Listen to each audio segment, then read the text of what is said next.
Sir NDA में all is good है, खबरें ये आ रही है कि नीतीश कुमार नाराज हैं, पाला बदल सकते हैं, आप करीब ही रहे हैं। देखिए, ये विपक्ष के लोग बैठ करके, उनको पता है कि चुनाव मैदान में वो साफ हो चुके हैं। अरे फील्ड में चल के लड़ो ना।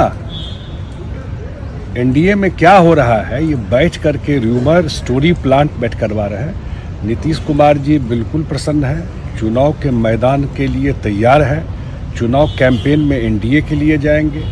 एक एक चीज़ पे खुद उनकी नज़र है, सारे लोगों से वो खुद बात कर रहे हैं। जो एनडीए के घटक दल है, खास करके बीजेपी के जो बड़े नेता दिल्ली में, उनसे उनकी बात हो रही है और सारा चीज़ पर, और जो कुछ भी तय हो रहा है उनसे बात करके सारा चीज़ तय हो रहा है।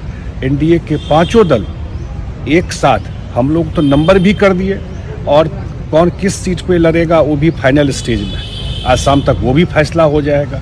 और चुनाव का तैयारी कैसे करना है, कैसे जाना है पांचों दलों को, वो सब पर बात कर रहे हैं।